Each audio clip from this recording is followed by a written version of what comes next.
As I came to work this morning, driving to work after I did that last video about the Mint cutting another 20% allocation of precious metals, I started thinking about that video last night, the live feed of Janet Yellen, head of the Federal Reserve, sitting there for 15, 20 seconds, just speechless, staring at a piece of paper she can't read, looking like she had a nervous breakdown of epic proportions. And I said, you know, it seemed a little more severe than just that. So I watched the video again, listening to it, watching it, noticing some of her words started slurring. Hold on. Did she just have a stroke? Potentially a mini stroke? You don't slow your speech with a nervous breakdown. You can do that with a stroke or, mini heart attack, if you will. I thought that was odd. So, I'm reading some of the comments on my video about her doing that last night.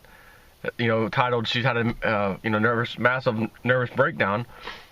And sure enough, I go down, I see a girl's comment, and she writes, that, I think she may have had a stroke or a heart attack.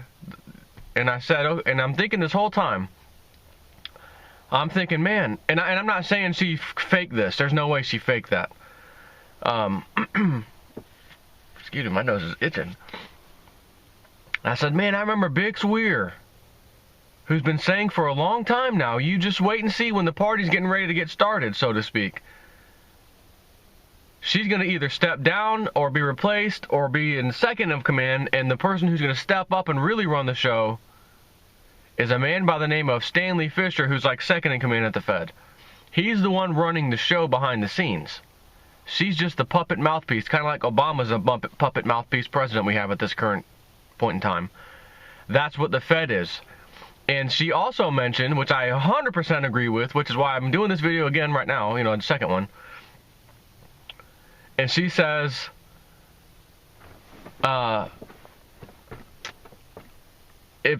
basically, Janet Yellen essentially has just realized, oh my God, I'm the one that's going to be in charge of the Fed during the collapse of America as we know it, the collapse of the economy as we've never seen before, the collapse of the stock market like we cannot believe. I'm giving this speech about everything's still okay, none of us think anything's bad, but if it is bad, we'll have to relook at negative interest rate possibilities and quantitative easing. She didn't say it in those exact words, but she certainly hinted at exactly that. And she's probably realizing it's already on the books. We already know we're going to do it because Stanley Fischer has already given us the nod. We're going to be dropping interest rates a little bit lower, maybe even negative. I mean, they're already at near zero anyways. I mean, how much lower can you go? And then a massive amount of money printing, which means everything that I said before, we're going to get ready to raise rates and normalize the economy, is not going to happen. It never was going to happen. And I'm going to be in charge when all hell breaks loose. It's going to be my name. Janet Yellen was in charge when the collapse of America took place. It'll go down in the history books with my name in there. First woman Federal Reserve Chairman. Oh my God. And she's coming to the realization that she too was picked by the club, not because, oh, I thought I was so smart and they wanted me, oh, goody goody. No. I just came to the realization that they chose me as the fall guy or the fall girl for what's about to take place. And she couldn't handle it and didn't have a nervous breakdown.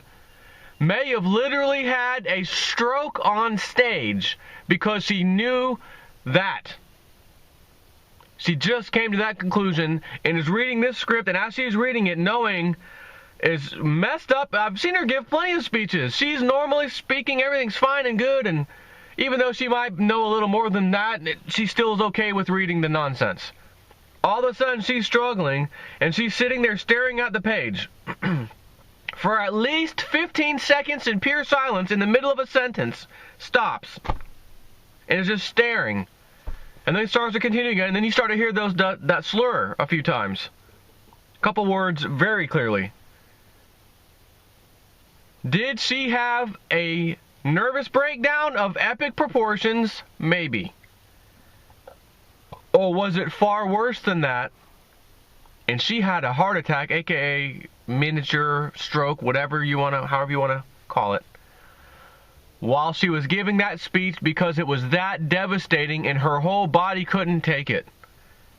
Of all the times a person could have a stroke or a heart attack, it's when you're trying to convince everybody that things still look good and we're okay and we're still on par for later on for an interest rate hike, when you know there ain't going to be an interest rate hike. We're going to QE4, and it's going to be of epic proportions of a QE4, like you've never seen. And we may either A, leave rates where they are, or drop them lower, or even go negative. And she knows this, but can't say it and has to read the stupid script and is choking on it because she knows the reality, which will be here extremely soon, which is why it affected her so greatly, in my humble opinion. I can't wait to see, because if Big Swear said when the party's going to get started, she will step down, she will step aside, something will happen where Stanley Fischer takes over. I'm not saying at all that what she did last night was faked. What I am saying is that ever since Big Swear said that, it resonated with me, and I said, you know, he might be onto something here. You can't have these puppet frontmen, Ben Bernanke and all these guys, and now Janet Yellen, as if they're going to make these epic decisions. These guys know. She was just put in there. What the hell does she know? She's going to read her script from the masters, so to speak. And if she can't read it because she just had a freaking heart attack on stage, they can't ever put her back on there again. They can't risk that. And you know what I read this morning?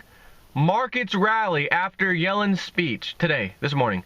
Markets rally after Yellen's speech. She just had a nervous breakdown of epic proportions / heart attack while talking to people, trying to convince them.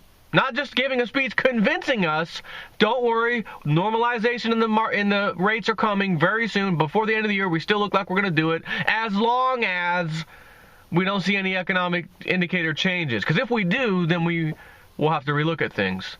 Markets rally on that, or her having a heart attack / nervous breakdown, one or the other, or both. She just found out right then and there, crap's about to go down.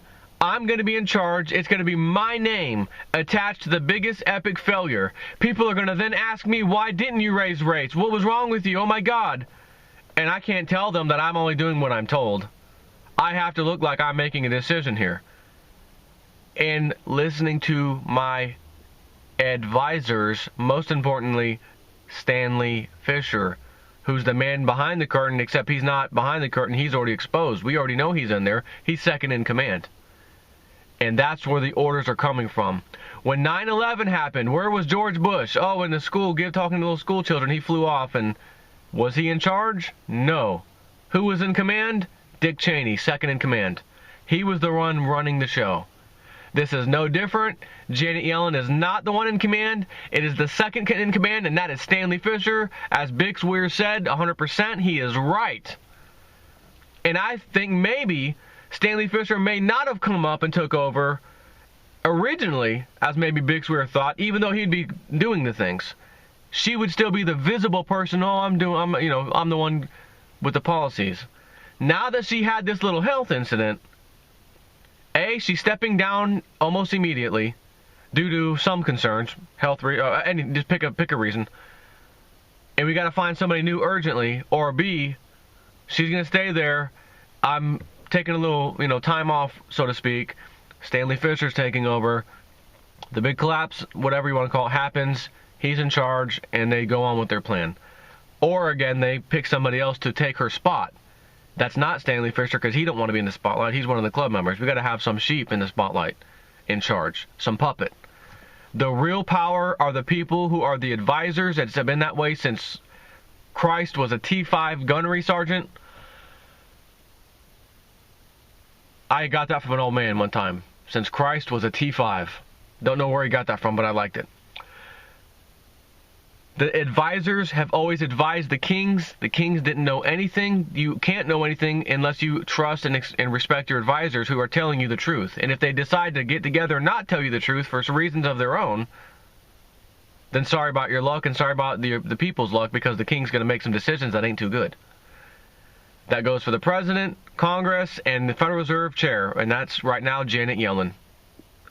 So her advisors have been advising her what to do, what to say, and for some reason, whether she just got some information or she just put two and two together all of a sudden last night and it hit her hard as she's reading the script, saying, oh my God, I know it's coming, it's right around the corner, I'm lying through my teeth, it's going to be me who goes down with the sinking ship, they chose me to do this, this was not by chance, this wasn't because I was some academic hero, awesome woman, they wanted me to take the fall. Oh my God, I can't take it. I'm having a freaking nervous breakdown and a heart attack at the same time. Watch what happens next with Janet Yellen, what she does. I'm stepping down, I'm taking time out, whatever it is.